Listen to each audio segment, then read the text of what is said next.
یہ کہتے ہیں کہ بعض لوگ ایسے ہیں کہ جب ہم انہیں علماء کی کچھ بات بتاتے ہیں تو وہ کہتے ہیں کہ بھئی ہر بات کا جواب قرآن و حدیث سے دو، مولویوں کی کوئی بات ہمیں نہیں ماننی۔ اب انہیں کیا جواب دیا جائے؟ دیکھیں مسئلہ یہ ہے کہ پہلے ان سے یہ کویسچن کریں کہ تم یہ ثابت کر دو کہ ہر بات کا جواب قرآن و حدیث میں موجود ہے۔ اگر وہ ثابت کر دیں فقیر ان کا غلام بن جائے گا۔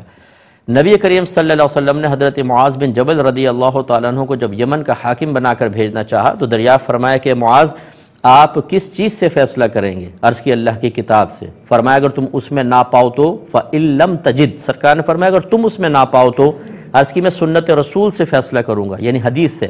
سرکار نے فرمایا اگر تم اس میں نہ پاؤ تو عرض کی کہ پھر میں اپنی رائے سے فیصلہ کروں گا۔ نبی کریم صلی اللہ علیہ وسلم خوش ہوئے اور آپ نے خوشی سے ان کے سینے پہ ہلکا سا ہاتھ مارا اور ارشاد فرمایا کہ اللہ تعالیٰ کا شکر ہے کہ اس نے رسول کے قاصد کو اس چیز کی توفیق عطا فرمائی جس سے اللہ تعالیٰ اور اس کا رسول راضی ہیں۔ اس کا مطلب ہے کہ مسائل دو تین طریقے سے ثابت ہوں گے، قرآن سے ثابت ہوں گے، حدیث سے ثابت ہوں گے اور قیاس سے ثابت ہوں گے۔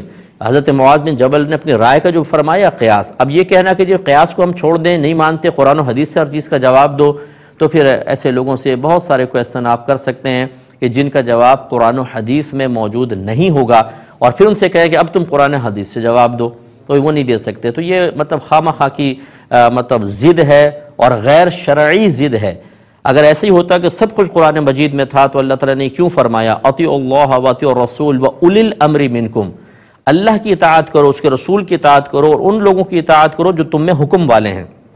ایک مستند قول کے مطابق اس سے مراد ہیں مجتہدین، فقہاء۔ تو اگر سب کچھ قرآن و حدیث میں تھا تو صرف اتنا ہوتا اطیعوا اللہ واطیعوا الرسول، اللہ کی اطاعت کرو قرآن کے ذریعے، رسول کی اطاعت کرو حدیث پر عمل کر کے، بس ختم، اس میں سب کچھ موجود۔ پھر علماء کی اطاعت کس لیے حکم دیا؟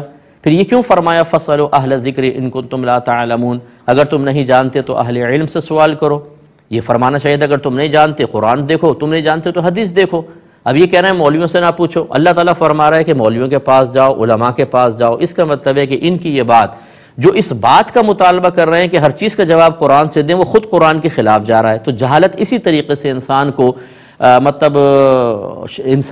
جہالت بھی اور نفس و شیطان اسی طرح انسان کے دماغ کو گھما کر اسے غلط راستے پہ چلا رہے ہوتے ہیں اور وہ اپنے آپ کو حق سمجھ رہا ہوتا ہے۔